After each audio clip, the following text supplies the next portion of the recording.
Hello beta, welcome to physics class and today we will discuss electrostatic potential energy।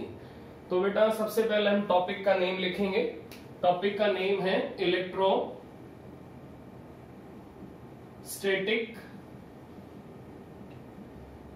Potential energy. Electrostatic potential energy. Now what is the meaning of electron? That is charges. What is the meaning of static?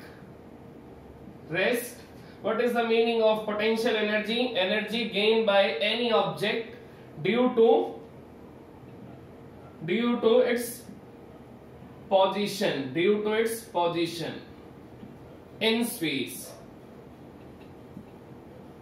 तो अब आपको ये clear होना चाहिए कि electro का meaning है charges, static का मीनिंग है रेस्ट और पोटेंशियल एनर्जी का मीनिंग है energy gain by any object due to its position और लोकेशन इन स्पेस। तो अब हमें ये चेक करना है कि चार्ज पार्टिकल्स की अगर हम लोकेशन चेंज करेंगे तो उनके बीच की इलेक्ट्रिक पोटेंशियल एनर्जी चेंज कैसे होगी। तो अगर आपके पास कोई चार्ज पार्टिकल स्पेस में फिक्स है, तो ये चार्ज पार्टिकल अपने अराउंड फील्ड बनाएगा नहीं बनाएगा। तो आपको मालूम है कोई भी चार्ज पार्टिकल अगर स्पेस में फिक्स है तो उसके अराउंड एटमॉस्फेयर कैसा होगा, इलेक्ट्रिक एटमॉस्फेयर होगा नहीं होगा।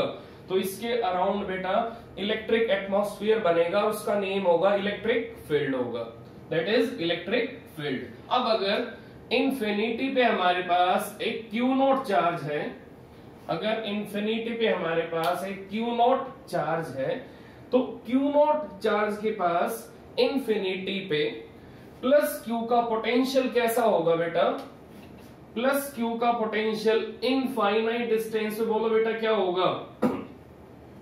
Formula of potential KQ upon R। अब R क्या है, इनफाइनाइट है, तो इंफिनिटी वाले पॉइंट पे प्लस Q का पोटेंशियल बोलो क्या होगा, जीरो होगा। जब प्लस Q का पोटेंशियल इंफिनिटी पे जीरो आ रहा है तो इसका मीनिंग क्या है कि इंफिनिटी पे प्लस Q का पोटेंशियल कैरी नहीं करेगा। इट मींस इंफिनिटी पे इसके पास इलेक्ट्रोस्टैटिक एनर्जी कैसी होगी, दैट इज जीरो। इंफिनिटी पे इसके पास इलेक्ट्रोस्टैटिक पोटेंशियल एनर्जी कैसी होगी, दैट इज जीरो। इसका मीनिंग जब प्लस Q की फील्ड आपकी इंफिनिटी तक जाते जाते जीरो हो जाएगी तो इंफिनिटी पे जब इसकी फील्ड प्लस Q नॉट को टच ही नहीं करेगी तो इंफिनिटी पे प्लस Q की एनर्जी क्या होगी, जीरो होगी। प्लस Q का पोटेंशियल क्या होगा, जीरो होगा। इसका मीनिंग इंफिनिटी पॉइंट पे प्लस Q की जो फील्ड है वो जीरो हो जाएगी, प्लस Q का जो इलेक्ट्रिक एटमॉस्फेयर है वो खत्म हो जाएगा यहाँ पर। इसका मीनिंग इन दोनों चार्ज पार्टिकल्स की जो फील्ड है वो इंफिनिटी वाले पॉइंट पे आपस में इंटरेक्ट नहीं हो पाएगी। इसका मीनिंग क्या है कि प्लस Q की फील्ड आपकी इंफिनिटी तक एक्सटेंड नहीं हो पाएगी, वो इंफिनिटी पे आते आते जीरो हो जाएगी। तो अब हम ये कह सकते हैं कि जो प्लस Q नोट का इंटरेक्शन है प्लस Q के साथ वो फाइनाइट डिस्टेंस पे तो पॉसिबल है बट इंफिनिटी पे पॉसिबल नहीं है, क्योंकि इंफिनिटी पे ये दोनों आपस में इंटरेक्ट नहीं हो पाएंगे। इन दोनों के बीच की इंटरेक्शन एनर्जी क्या हो जाएगी, जीरो हो जाएगी। इसका रीजन क्या है कि प्लस Q का पोटेंशियल इंफिनिटी तक आते आते जीरो हो जाएगा। और अगर पोटेंशियल यहाँ जीरो आ रहा है तो इसका मीनिंग क्या है, इसके पास किसी भी टाइप की एनर्जी इंफिनिटी पे नहीं होगी। तो इसका मीनिंग इनफाइनाइट डिस्टेंस पे चार्ज पार्टिकल्स के बीच में इलेक्ट्रिक पोटेंशियल एनर्जी आपकी जीरो हो जाएगी। अब अगर मैं इंफिनिटी पे प्लस Q नोट को अगर मूव कराऊंगा, तो plus Q note infinite distance पे किसी भी टाइप का अपोजिशन फील नहीं करेगा। मैं रिपीट कर रहा हूं, अगर मैं प्लस Q नोट को इनफाइनाइट डिस्टेंस पे मूव कराऊंगा तो प्लस Q नोट चार्ज किसी भी टाइप का अपोजिट किसी भी टाइप का अपोजिशन वाला फोर्स फील नहीं करेगा। रीजन क्या है कि इंफिनिटी वाले पॉइंट पे कूलम फोर्स की वैल्यू क्या होगी, 0 होगी। तो अगर प्लस क्यू नॉट को हमें इनफाइनाइट डिस्टेंस में मूव कराना है तो हमें किसी भी टाइप का वर्क नहीं करना पड़ेगा। रीजन क्या है कि इनफाइनाइट डिस्टेंस पे प्लस क्यू नॉट को मूव कराने में हमें किसी भी फोर्स के अगेंस्ट काम नहीं करना, क्योंकि इनफाइनाइट डिस्टेंस पे आपका इलेक्ट्रोस्टैटिक फोर्स कैसा होगा, 0 होगा। तो अब आपको ये क्लियर होना चाहिए कि इनफाइनाइट डिस्टेंस पे अगर हम किसी चार्ज पार्टिकल को मूव कराएंगे then no need to do any kind of work, there is no need to do any kind of work. तो अगर यहां पर हमें किसी भी टाइप का काम नहीं करना प्लस क्यू नॉट को मूव कराने में, तो इसका मीनिंग यहां पर किसी भी टाइप की एनर्जी प्लस क्यू नॉट के अंदर स्टोर नहीं होगी। सो that kind of area, that kind of region will contain zero electrostatic potential energy। तो इस एरिया में, इनफाइनाइट डिस्टेंस पे इस एरिया में, इस स्पेस में हमारे पास इलेक्ट्रोस्टैटिक पोटेंशियल एनर्जी की वैल्यू क्या होगी, 0 होगी। तो अगर हमें प्लस क्यू नॉट के अंदर इलेक्ट्रोस्टैटिक पोटेंशियल एनर्जी को बिल्ट अप करना है तो हमें इसको इन्फिनिटी से नीचे लाना पड़ेगा। तो अब इसको हम इन्फिनिटी से नीचे कैसे लाएंगे, तो ये वाला टॉपिक आपने 11th क्लास में ग्रेविटेशन वाले चैप्टर में पढ़ा था। और आपको मालूम होगा कि अगर हम ग्राउंड से किसी ऑब्जेक्ट को वर्टिकली अपवर्ड थ्रो करेंगे तो अगर वो h हाइट कैरी कर रहा है तो h हाइट पे इसके पास ग्रेविटेशनल पोटेंशियल एनर्जी की वैल्यू क्या होगी बेटा, mgh। बट अगर ये इंफिनिटी पे जाएगा तो इसके पास इंफिनिटी पे, at infinity, gravitational potential energy becomes 0। तो इसका मीनिंग इंफिनिटी पे फोर्स ऑफ ग्रेविटेशन 0 हो जाएगा। तो इंफिनिटी में अगर हम किसी पार्टिकल को मूव कराएंगे तो वहां पर हमें किसी भी टाइप का अपोजिट फोर्स, किसी भी टाइप का अपोजिशन वाला फोर्स नहीं मिलेगा। So we do not need to do any kind of work in moving any particle at infinite distance. तो अब हमें इलेक्ट्रोस्टैटिक पोटेंशियल एनर्जी को डिफाइन करना है कि ये इलेक्ट्रोस्टैटिक पोटेंशियल एनर्जी आपकी कब बनेगी, इसकी कंडीशन क्या है। कंडीशन क्या है बेटा कि when two charged particles are placed at finite distance then there can be electrostatic potential energy between two charged particles। तो अगर दो चार्ज पार्टिकल फाइनाइट डिस्टेंस पे होंगे तो उनके बीच में इलेक्ट्रोस्टैटिक पोटेंशियल एनर्जी बन सकती है। उसका रीजन क्या है कि दोनों की फील्ड एक दूसरे से इंटरेक्ट होगी, दोनों की इलेक्ट्रिक फील्ड अगर एक दूसरे से इंटरेक्ट होगी, एक दूसरे के ऊपर आएगी तो दोनों के बीच में इलेक्ट्रोस्टैटिक पोटेंशियल एनर्जी बनेगी। और अगर इसकी फील्ड प्लस क्यू नॉट तक नहीं आएगी तो इलेक्ट्रोस्टैटिक पोटेंशियल एनर्जी नहीं बनेगी। तो इसका मीनिंग अब आपको क्लियर होना चाहिए कि इलेक्ट्रोस्टैटिक पोटेंशियल एनर्जी हमेशा फाइनाइट डिस्टेंस पे बनेगी, इनफाइनाइट डिस्टेंस पे नहीं बनेगी। इसका meaning this energy can be possible only at finite distance, तो इसी से इसका नेम पड़ गया energy gain by any charge particle due to its position in space. तो अगर आप चार्ज पार्टिकल की पोजीशन बार बार चेंज करोगे तो उसकी इलेक्ट्रोस्टैटिक पोटेंशियल एनर्जी भी चेंज होगी। तो अब हमें ये चेक करना है कि इलेक्ट्रोस्टैटिक पोटेंशियल एनर्जी को हम डिफाइन कैसे करेंगे। इलेक्ट्रोस्टैटिक पोटेंशियल एनर्जी को बेटा हम डिफाइन कैसे करेंगे, तो अब हम इसको डिफाइन करते हैं और फिर हम इसके कुछ न्यूमेरिकल करेंगे। तो सबसे पहले हम इसको डिफाइन करने वाले हैं बेटा। तो डेफिनेशन क्या बनेगी बेटा इसकी, the amount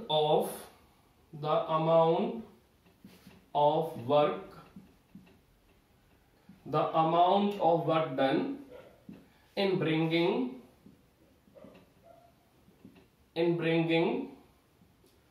a unit, the amount of work done in bringing a unit positive test charge, the amount of work done in bringing a unit positive test charge from infinity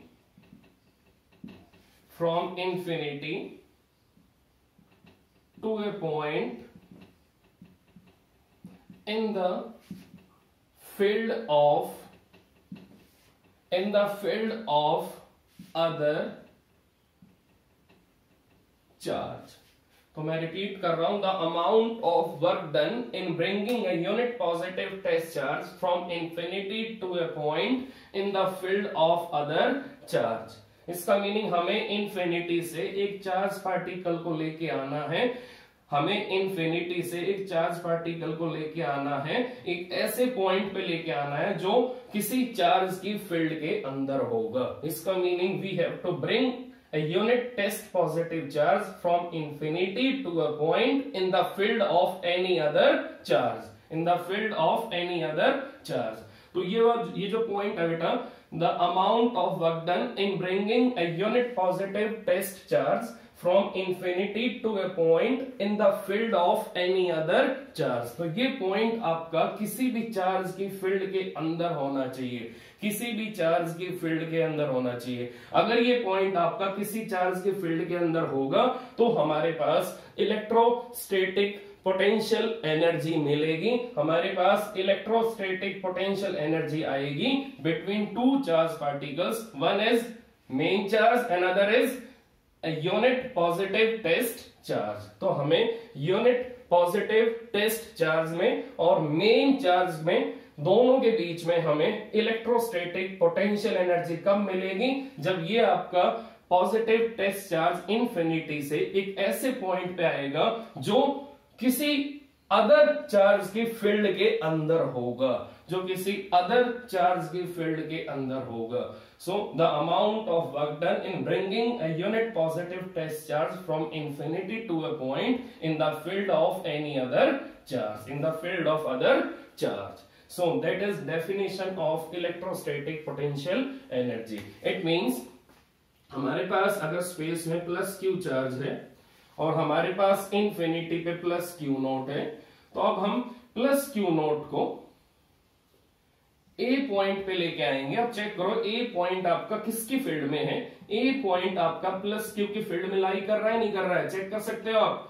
जो plus Q की field होगी उस field के अंदर आपका ए point आ रहा है नहीं आ रहा है, क्योंकि प्लस क्यू की फील्ड आपकी इंफिनिटी पे जीरो होगी, इंफिनिटी से पहले कैसी होगी, नॉन जीरो होगी। तो ए पॉइंट हमारा किसकी फील्ड में, प्लस क्यू की फील्ड में है।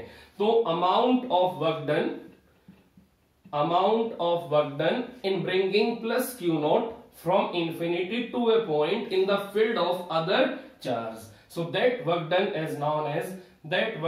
Is known as electrostatic potential energy. तो जब प्लस क्यू नॉट आपका इंफिनिटी से ए पॉइंट पे आ जाएगा तो हमें चेक करना है कि ए पॉइंट और प्लस क्यू के बीच में कितना सेपरेशन है। अगर ये आर सेपरेशन है तो अब ये सेपरेशन डिसाइड करेगा कि ए पॉइंट पे हमारे पास कितनी पोटेंशियल एनर्जी आएगी, ए पॉइंट पे हमारे पास कितनी पोटेंशियल एनर्जी आएगी। नाउ पोटेंशियल एनर्जी का बेटा फार्मूला आपको मालूम होना चाहिए, हमने लास्ट टाइम ड्राइव किया था किसमें, इलेक्ट्रिक पोटेंशियल वाले डेरिवेशन में। Work done is equal to Q naught into potential at A point. Check करो आप, work done is equal to Q naught into potential at A point. और बेटा इसका आंसर क्या आया था, answer is K Q naught upon R. Check कर सकते हो आप, के क्यू नॉट अपॉन आर। बेटा ए पॉइंट पे बोलो पोटेंशियल का आंसर क्या होगा, K Q upon R, it is K Q upon R. Now अगर ए पॉइंट पे पोटेंशियल आपका के क्यू बाय आर है, तो जब प्लस क्यू नॉट आपका ए पॉइंट पे आएगा तो ये कितनी पोटेंशियल फील करेगा, के क्यू अपॉन आर। तो यहां पर के क्यू अपॉन आर पोटेंशियल है, तो वर्क डन का फार्मूला क्या है, इलेक्ट्रोस्टैटिक पोटेंशियल एनर्जी का फार्मूला क्या है, charge into potential, that is charge q naught now potential k q by r. Now this is electrostatic potential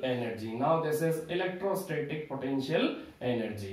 अब इलेक्ट्रोस्टैटिक पोटेंशियल एनर्जी की बेटा एसआई यूनिट क्या है, it is having joule as SI unit. तो electrostatic potential energy की बेटा unit क्या है, जूल।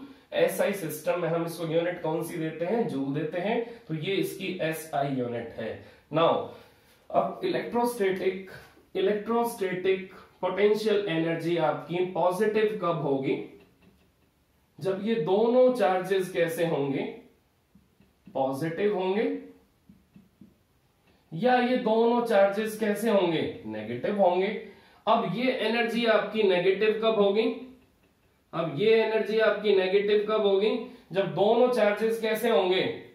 एक प्लस और एक माइनस वाला होगा। तो इसका मीनिंग जब दोनों चार्जेस आपके अनलाइक होंगे, जब दोनों चार्जेस आपके अपोजिट साइन वाले होंगे, तो इलेक्ट्रोस्टैटिक पोटेंशियल एनर्जी कैसी आएगी? नेगेटिव आएगी।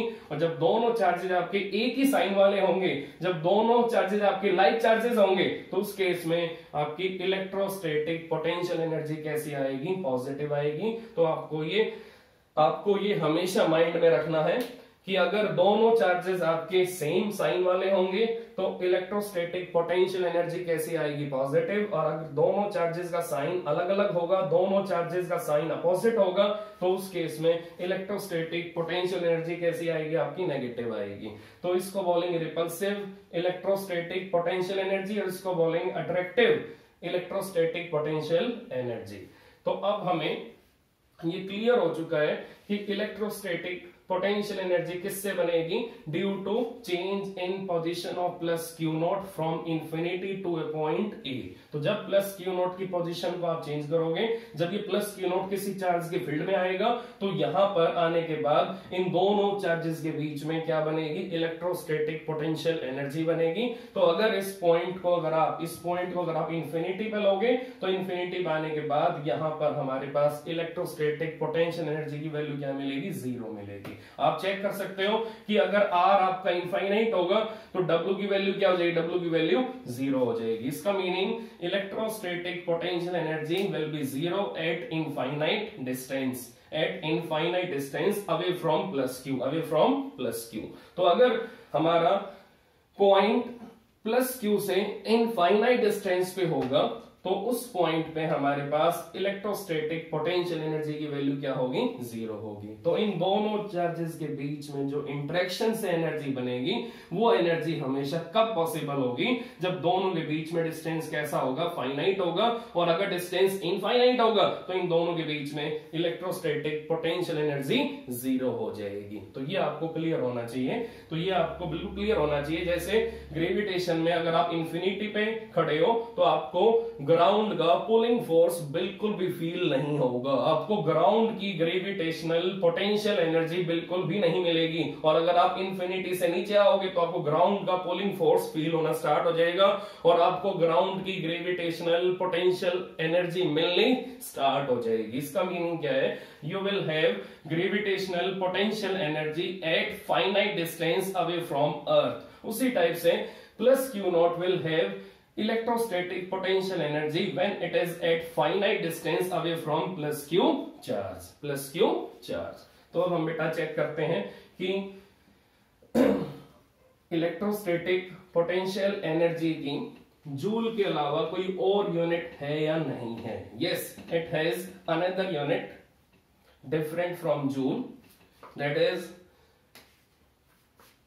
is 1 eV, that is 1 eV। 1 eV का मीनिंग क्या है बेटा?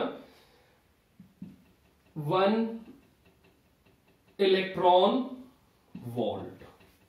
So another convenient unit of electrostatic potential energy is EV। EV का meaning 1 electron volt, 1 electron volt. तो जब भी कोई चार्ज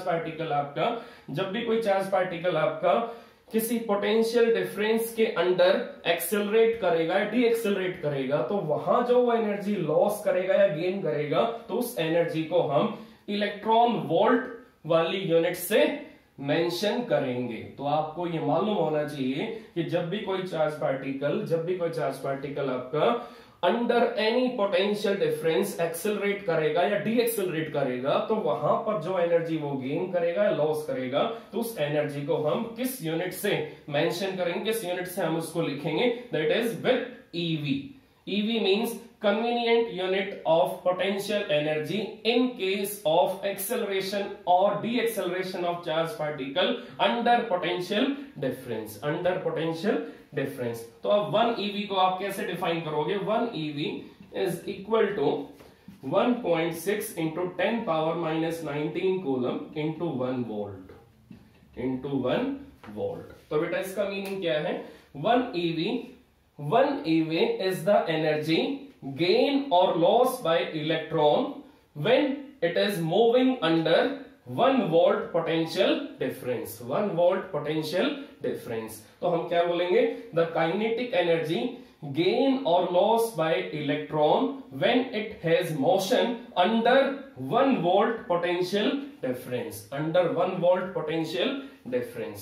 तो ये आपको हमेशा ध्यान रखना है कि एनर्जी गेन और loss by electron when it has motion under 1 volt potential difference। 1 volt potential difference। तो ये आपकी EV की डेफिनेशन है, ये आपकी EV की डेफिनेशन है। So it is one of the convenient unit of electrostatic potential energy and this unit can be useful in case of kinetic energy and in case of electrostatic potential energy। आपको मालूम है कि potential energy can be converted into kinetic energy and kinetic energy can be converted into potential energy। तो ये आप clear होना चाहिए कि एनर्जी, kinetic energy और potential energy both can be useful।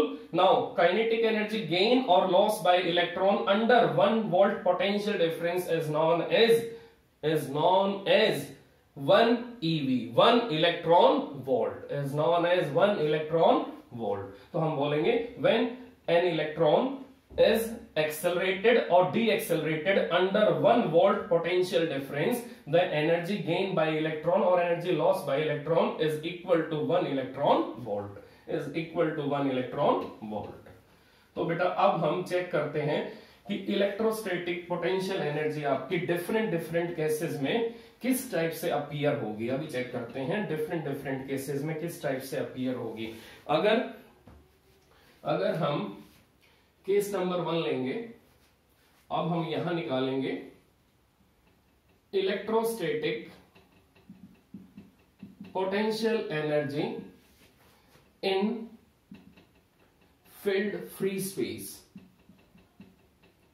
तो अब यहां पर चेक करो, हमने क्या लिखा है? Electrostatic potential energy in field free space. इसका मीनिंग यहां पर हम स्पेस कौन सा एज्यूम करेंगे? जहां पर किसी भी टाइप का फील्ड नहीं होगा, जहां पर किसी भी टाइप का फील्ड नहीं होगा। तो मैंने क्या लिखा है? Field free space. Field free space का मीनिंग क्या है बेटा? कि हमें अब इन्फिनिटी से चार्ज पार्टिकल को एक ऐसे स्पेस में लेके आना है जहां पर किसी भी टाइप का इलेक्ट्रिक फील्ड प्रेजेंट नहीं है, जहां पर किसी भी टाइप का इलेक्ट्रिक फील्ड प्रेजेंट नहीं है। तो अब चेक करते हैं कि अगर हमारे पास इन्फिनिटी पे 2 चार्ज पार्टिकल्स हैं Q1 एंड Q2, तो अगर हमें इन्फिनिटी से Q1 को मूव कराना है और कहां पर लेके आना है इसको? हमें इसको स्पेस में A पॉइंट पे लेके आना है। हमने एक पॉइंट एज्यूम कर लिया स्पेस के अंदर कि हमें Q1 को इन्फिनिटी से A पॉइंट पे लेके आना है। अब चेक करो, A पॉइंट के आसपास किसी भी टाइप का इलेक्ट्रिक फील्ड नहीं है। मैंने क्या लिखा है? Electrostatic potential energy in field free space. Field free space का मीनिंग क्या है? कि ये स्पेस आपका बिल्कुल फ्री है। किससे फ्री है? इलेक्ट्रिक चार्ज से फ्री है। यहां पर किसी भी टाइप का इनिशियल इलेक्ट्रिक चार्ज नहीं है, यहां किसी भी टाइप का इनिशियल इलेक्ट्रिक फील्ड नहीं है। तो यहां पर ये वाला स्पेस बिल्कुल एम्प्टी स्पेस है, यहां किसी भी टाइप की फील्ड या किसी भी टाइप का इलेक्ट्रिक चार्ज नहीं है। तो अब अगर हम Q1 को इन्फिनिटी से A पॉइंट पे लेके आएंगे तो चेक करो इन्फिनिटी पे पोटेंशियल क्या होगा? That is 0। इन्फिनिटी पे पोटेंशियल क्या होगा? That is 0। तो अगर इन्फिनिटी पे पोटेंशियल आपका 0 है तो अब इन्फिनिटी से आप जिस पॉइंट पे आ रहे हो वहां पर पहले से किसी भी टाइप का कोई फील्ड प्रेजेंट नहीं है। तो इसका मीनिंग यहां भी A पॉइंट पे भी पोटेंशियल आपको कैसा मिलेगा? 0 मिलेगा। पोटेंशियल आपको कैसा मिलेगा? 0 मिलेगा। तो अगर आप इन्फिनिटी से Q1 को उठाओगे और A पॉइंट पे लाओगे तो A पॉइंट के अराउंड पहले से यहां किसी भी टाइप का कोई इलेक्ट्रिक एटमॉस्फेयर आपको नहीं मिलेगा। इट मींस Q1 को इन्फिनिटी से यहां पर लाने में आपको किसी भी टाइप की डिफिकल्टी फील नहीं होगी। मैंने आपको बोला था कि अगर आपको इन्फिनिटी से किसी चार्ज को उठाना है और अगर आप उसको ऐसे पॉइंट पे लेके आओगे जहां पर किसी भी टाइप का अपोजिशन नहीं होगा, तो आपको किसी भी टाइप का वर्क नहीं करना पड़ेगा, किसी भी टाइप का वर्क नहीं करना पड़ेगा। इसका मीनिंग Q1 को इन्फिनिटी से A पॉइंट तक लाने में आपको वर्क डन की वैल्यू कैसी मिलेगी? 0 मिलेगी। So no need to do any kind of work in bringing Q1 from infinity to a point A, because both point will carry same potential, that is 0 volt 0 volt। तो अब यहां पर W1 की value क्या होगी? W1 की value क्या होगी बेटा? आप Q1 को लेके आए हो तो Q1 कहां से लाए हो? इन्फिनिटी से लाए हो। और कहां पर फिक्स किया आपने Q1 को? A पॉइंट पे। तो फाइनल पॉइंट का पोटेंशियल माइनस इनिशियल पॉइंट का पोटेंशियल, तो क्या होगा? Q1 0 minus 0। तो बेटा ये फार्मूला वर्क डन का फार्मूला है, ये फार्मूला इलेक्ट्रोस्टैटिक पोटेंशियल एनर्जी का फार्मूला है, that is charge into potential difference. तो VA माइनस V इंफिनिटी, तो क्या आंसर आएगा? That is 0। अब अगर आप Q2 को लेके आओगे, अगर आप Q2 को लेके आओगे और Q2 को बेटा आप कहां लेके आ रहे हो? आप Q2 को आप B पॉइंट पे लेके आ रहे हो, B पॉइंट पे आप Q2 को लेके आ रहे हो। अब आप Q2 को B पॉइंट पे लेके आ रहे हो। चेक करो, जो Q2 है जब वो B पॉइंट पे आएगा तो हमें किसी टाइप का वर्क करना पड़ेगा, नहीं करना पड़ेगा? चेक करना ध्यान से। अब आप Q2 को कहां लेके आ रहे हो? B पॉइंट पे। तो अब Q2 के अराउंड किसका पोटेंशियल है? Q2 के अराउंड यहां पर किसका पोटेंशियल है? Q1 का पोटेंशियल है। चेक कर सकते हो आप कि जब आप Q2 को B पॉइंट पे लेके आओगे तो Q2 B पॉइंट पे किसका पोटेंशियल फील करेगा? दैट इज Q1 का पोटेंशियल ये फील करेगा। क्यों फील करेगा? तो जब आप Q2 को इन्फिनिटी से B पॉइंट पे लाओगे तो जो Q1 है ये Q2 को रिपेल करेगा, तो हमें Q2 को B पॉइंट पे फिक्स करने के लिए इस रिपल्सिव फोर्स को अपोज करना पड़ेगा। इसका मीनिंग हमें यहां पर वर्क करना पड़ेगा, अगर ये प्लस Q1 है और ये प्लस Q2 है तो चेक करो बेटा, जब प्लस Q2 आपका B पॉइंट पे आएगा तो B पॉइंट पे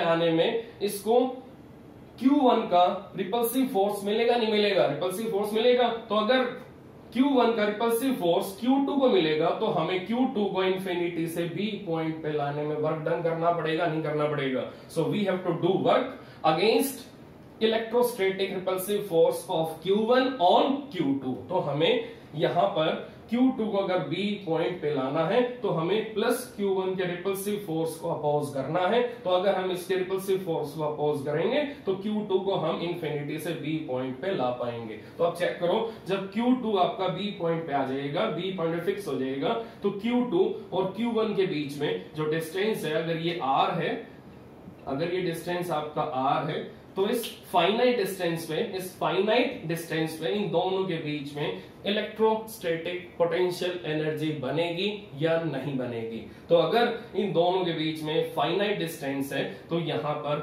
इलेक्ट्रोस्टैटिक पोटेंशियल एनर्जी बनेगी।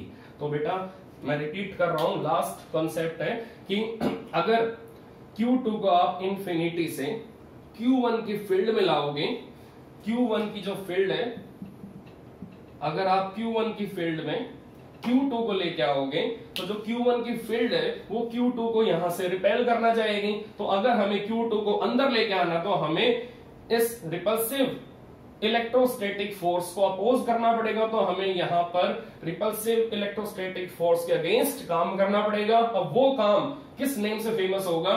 It will be named as electrostatic potential energy between Q1 and Q2। तो जब Q2 B पॉइंट पे आएगा तो ये A पॉइंट का ये प्लस Q1 का पोटेंशियल फील करेगा और यहां पर B पॉइंट पे Q2 के पास कौन सी एनर्जी होगी? इलेक्ट्रोस्टैटिक पोटेंशियल एनर्जी अक्कर होगी और यहां पर इलेक्ट्रोस्टैटिक पोटेंशियल एनर्जी इसके पास आएगी। सो Q2 will receive electrostatic potential energy only when it is displaced from infinity to point B. So due to change in position, Q2 will receive electrostatic potential energy. तो अब check करते हैं क्या answer आएगा electrostatic potential energy का। हम Q2 को लेके आए हैं, तो पहले जिस चार्ज को आप लेके आए हो पहले वो आएगा, फिर किसकी पोटेंशियल आएगी, जो चार्ज पहले से यहां आ चुका था उसकी पोटेंशियल बी पॉइंट पे आएगी। वो पोटेंशियल क्या होगी, that is potential of Q1 at B point, that is VB, that is VB। Now Q2 into potential at B point K Q1 upon R. Now it becomes K Q1 Q2 upon R. तो बेटा W1 हमारा 0 आ गया, W2 हमारा non zero आया। So that work we have to do to arrange Q1 Q2 at finite separation. So that kind of work we have to do to arrange two charged particles at finite separation.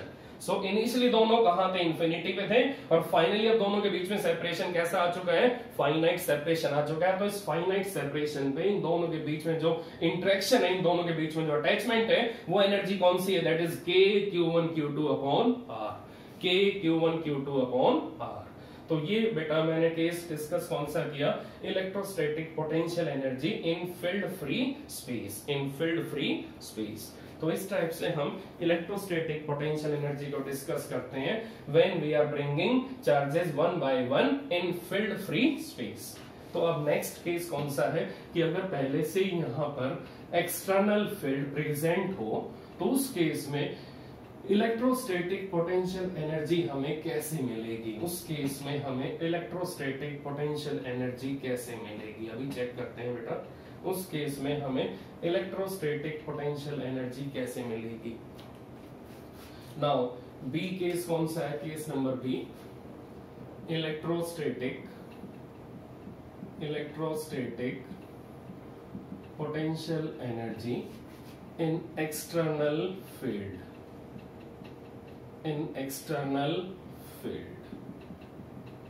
बेटा इससे पहले वाले case में हमें मालूम था, इससे पहले वाले केस में मालूम था कि इनिशियली स्पेस आपका बिल्कुल एम्प्टी है, उसके अंदर किसी भी टाइप का इलेक्ट्रिक चार्ज प्रेजेंट नहीं है। तो हम पहले Q1 को लेके आए, जब Q1 आपका फिक्स हो गया तो वहां पर इलेक्ट्रिक एटमॉस्फेयर बन चुका था, फिर हम Q2 को लेके आए। लेकिन अब यहाँ पर हमारे पास पहले से ही इलेक्ट्रिक एटमॉस्फेयर प्रेजेंट है, इसका मीनिंग हमें यहाँ पर स्पेस में पहले से ही, हमें यहाँ स्पेस में पहले से ही एक्सटर्नल इलेक्ट्रिक फील्ड मिलेगी। इसका मीनिंग ये स्पेस आपका एम्प्टी नहीं है, इसमें पहले से ही इलेक्ट्रिक एटमॉस्फेयर है, इसमें पहले से ही इलेक्ट्रिक फील्ड प्रेजेंट है। अब ये इलेक्ट्रिक फील्ड कहां से आई है, ये हमारे लिए मैटर ऑफ डिस्कशन में नहीं आएगा। तो हमें ये मालूम नहीं करना कि ये एक्सटर्नल फील्ड का सोर्स क्या है, ये कहां से आई है, सोर्स कहीं भी हो सकता है, हमें उसको डिस्कस नहीं करना। हमें सिर्फ ये चेक करना है कि एक्सटर्नल फील्ड के अंदर अगर हम चार्जेस को लेके आएंगे तो हमें कितना काम करना पड़ेगा, तो हमें कितना काम करना पड़ेगा। तो अब ये आप माइंड में फिक्स कर लो कि यहाँ जो हमें स्पेस गिवन है उस स्पेस के अंदर पहले से एक्सटर्नल फील्ड आपकी प्रेजेंट है। तो अब चेक करते हैं कि हमारे पास इन्फिनिटी पे Q1 Q2 to positive charges हैं, हमारे पास इन्फिनिटी पे Q1 Q2 to positive charges present हैं। तो अब चेक करते हैं कि अगर Q1 Q2 आपके टू पॉजिटिव चार्जेस प्रेजेंट हैं इन्फिनिटी में, तो अब यहाँ पर जब हम इसको वन बाय वन यहाँ लेके आएंगे, तो अब हम Q1 Q2 one by one कहां लेके आएंगे, एक ऐसे स्पेस में जहां पहले से ही एक्सटर्नल इलेक्ट्रिक फील्ड आपकी प्रेजेंट है। तो अब यहां क्या होगा, आप अगर Q1 को A पॉइंट पे लेके आओगे, अगर आप Q1 को A पॉइंट पे लेके आओगे तो A पॉइंट पे आपको पोटेंशियल क्या मिलेगा बेटा, A पॉइंट पे आपको पोटेंशियल क्या मिलेगा, that is VR1, that is VR1। तो हमें ये मालूम है कि इस एम्प्टी स्पेस में पहले से ही, इस एम्प्टी स्पेस में पहले से ही इलेक्ट्रिक फील्ड प्रेजेंट है, इलेक्ट्रिक फील्ड आपकी प्रेजेंट है। तो उस इलेक्ट्रिक फील्ड की वजह से यहां पर A पॉइंट पे हमें पोटेंशियल कितना मिल रहा है, VR1। मैंने R1 क्यों लगाया, क्योंकि आपको मालूम है कि इलेक्ट्रिक पोटेंशियल किसका फंक्शन होता है, electric potential is function of distance, electric potential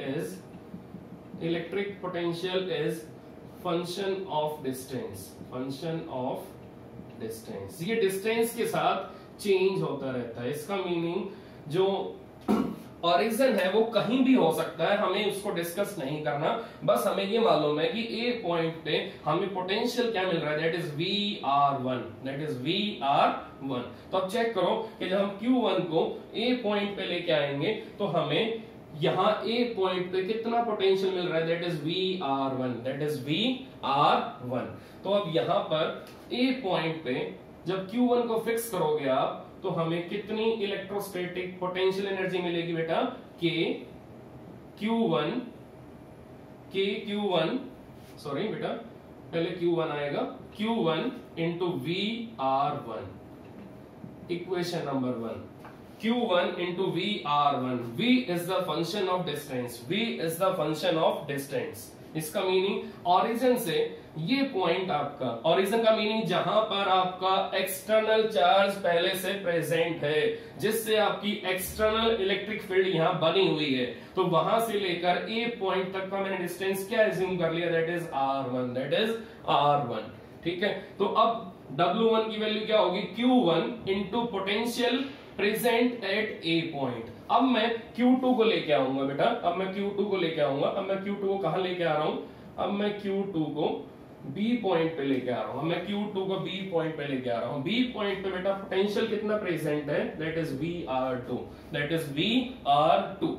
तो अब B पॉइंट पे जो पोटेंशियल प्रेजेंट है वो क्या है बेटा, आपका VR2। इसका मीनिंग बी पॉइंट आपका ए से डिफरेंट है, तो बी पॉइंट पे आपका पोटेंशियल भी डिफरेंट होगा। तो यहां मैंने पोटेंशियल कितना एज्यूम किया है, VR2। तो जब यहां पर Q2 आएगा तो चेक करो, Q2 को इंफिनिटी से बी पॉइंट तक लाने में हमें कितना वर्क करना पड़ेगा, that is W2 and it is equal to it is equal to Q2 into VR2।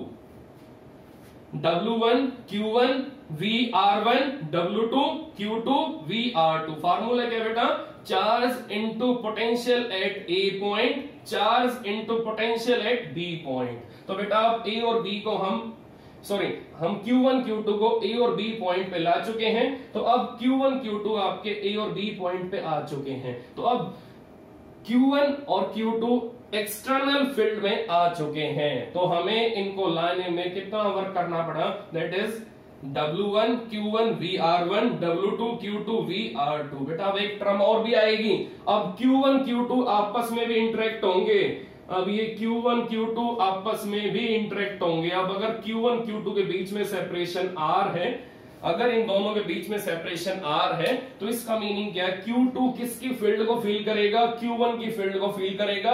अब इसी टाइप से Q1 किसकी फील्ड को फील करेगा, Q2 की फील्ड को फील करेगा। अब इन दोनों के बीच में फाइनाइट सेपरेशन है, अब इन दोनों के बीच में फाइनाइट सेपरेशन है, तो हमारे पास एक टर्म और भी आएगी।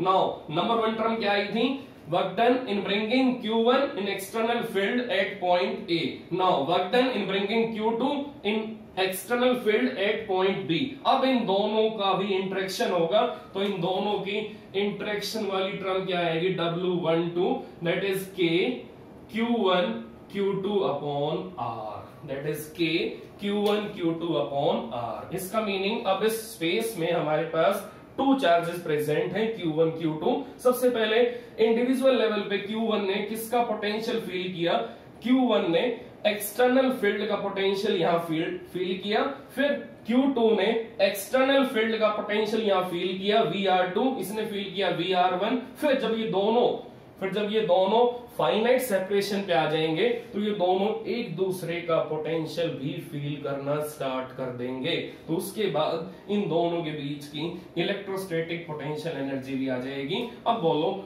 टोटल इलेक्ट्रोस्टैटिक पोटेंशियल एनर्जी बोलो क्या बनी इस कॉम्बिनेशन में, W1 plus W2 plus W12 plus W12। Now this is W12 means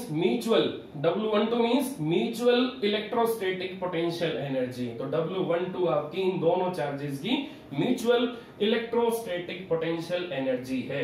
W1 W2 इनकी इंडिविजुअल इलेक्ट्रोस्टैटिक पोटेंशियल एनर्जी है और W12 इनकी म्यूचुअल इलेक्ट्रोस्टैटिक पोटेंशियल एनर्जी है। So this is total electrostatic potential energy of 2 charges in external electric field, तो बेटा इस type से हम इलेक्ट्रोस्टैटिक पोटेंशियल एनर्जी वाले टॉपिक को डिस्कवर करते हैं और इसको एक्सप्लेन करते हैं। तो अब हम इलेक्ट्रोस्टैटिक पोटेंशियल एनर्जी के फॉर्मूले को डिफाइन कर चुके हैं। ठीक है, अब हमने दोनों केस कर लिए हैं। अब हम इसके कुछ न्यूमेरिकल करते हैं। न्यूमेरिकल में देखते हैं क्या क्या हमें नए नए कंसेप्ट मिलेंगे। तो अब न्यूमेरिकल करते हैं बेटा। इसके दोनों केस हमने डिस्कस कर लिए हैं, तो अब हम न्यूमेरिकल करने वाले हैं। अब चेक करते हैं न्यूमेरिकल कैसे कैसे हमें नए नए कॉन्सेप्ट देंगे। तो अब इलेक्ट्रोस्टैटिक पोटेंशियल एनर्जी को हम न्यूमेरिकल फॉर्म में डिस्कस करने वाले हैं। हम इसको न्यूमेरिकल फॉर्म में डिस्कस करने वाले हैं। तो बेटा ये माइंड में फिक्स कर लो कि इलेक्ट्रोस्टैटिक पोटेंशियल एनर्जी आपकी कब आएगी, जब चार्जेस अपनी पोजीशन चेंज करेंगे from infinity to a point where it can experience field of any other charge. It can experience field of any other charge. तो अब न्यूमेरिकल नंबर 1 हम करने वाले हैं। पहले ध्यान से न्यूमेरिकल नंबर 1 को बेटा स्टडी करो कि हमें क्या गिवन है। न्यूमेरिकल नंबर 1 में हमें क्या गिवन है चेक करो। 2 identical particle each having a charge of 2 × 10⁻⁴ coulomb. इसका मीनिंग हमें न्यूमेरिकल नंबर 1 में क्या गिवन है, 2 चार्जेस हमें गिवन है। Q1 2 × 10⁻⁴ कूलम और Q2 हमें क्या गिवन है 2 × 10⁻⁴ कूलम। दोनों के पास सेम चार्ज है और दोनों का मास कैसा है 10 ग्राम। Both are having same mass 10 gram and both are having same charge 2 × same charge 2 × 10⁻⁴ coulomb and same mass 10 gram are kept at a separation of 10 centimeter। तो हमें R की वैल्यू कितनी गिवन है 10 सेंटीमीटर। हमें R की value कितनी given है 10 centimetre. इसका मीनिंग हमें Q1 और Q2 के बीच का सेपरेशन मालूम है, दैट इज 10 सेंटीमीटर। Q1 की वैल्यू 2 × 10⁻⁴ कूलम, Q2 की वैल्यू 2 × 10⁻⁴ कूलम। अब बताओ बेटा इन दोनों के बीच में कितनी पोटेंशियल एनर्जी बनेगी। इन दोनों के बीच में पोटेंशियल एनर्जी का फार्मूला क्या लगाओगे, KQ1 Q2 upon R।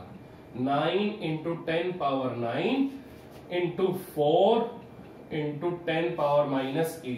2 × 2 4, 10⁻⁴ into 10⁻⁴ -8 हो जाएगा। ठीक है, अपॉन R की वैल्यू बोलो क्या है 10 सेंटीमीटर। इसको मीटर में चेंज करो 10 × 10⁻⁻²। Now it is written with SI unit, that is joule. Now this is potential energy present between Q1 and Q2।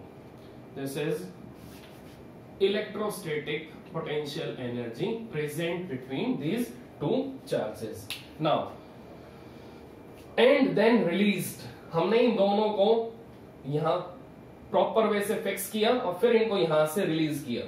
ठीक है, इसका मीनिंग हम पहले Q1 को लेके आए, फिर हम Q2 को लेके आए और इन दोनों के बीच में हमें कितना मिला electrostatic potential energy 9 × 10⁹ into 4 × 10⁻⁸ upon 10 × 10⁻²।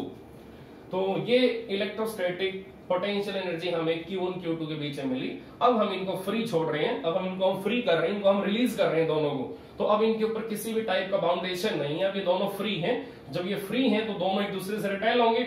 अब ये दोनों एक दूसरे से रिपेल होंगे, तो जब ये दोनों एक दूसरे से रिपेल होंगे तो इनके बीच में बेटा कौन सी एनर्जी बिल्टअप होगी, काइनेटिक एनर्जी। बेटा मैं रिपीट कर रहा हूं दोबारा से, नया कंसेप्ट है कि अब हम Q1 Q2 को बिल्कुल फ्री छोड़ देंगे। दोनों का साइन कैसा है, पॉजिटिव पॉजिटिव, तो दोनों एक दूसरे से रिपेल होना स्टार्ट कर देंगे। जब ये रिपेल होंगे तो ये इलेक्ट्रोस्टैटिक पोटेंशियल एनर्जी बेटा किस में कन्वर्ट हो जाएगी, काइनेटिक एनर्जी में कन्वर्ट हो जाएगी। इसका मीनिंग जब इन दोनों के बीच में इनफाइनाइट सेपरेशन हो जाएगा तो इलेक्ट्रोस्टैटिक पोटेंशियल एनर्जी कैसी हो जाएगी, 0 हो जाएगी। और यहां पर ये किस में कन्वर्ट हो जाएगी, कंप्लीटली काइनेटिक एनर्जी में कन्वर्ट हो जाएगी। इसका मीनिंग क्या है कि loss of electropotential energy, loss of electrostatic potential energy equal to gain in kinetic energy. तो मैं क्या लिखूंगा बेटा कि लॉस ऑफ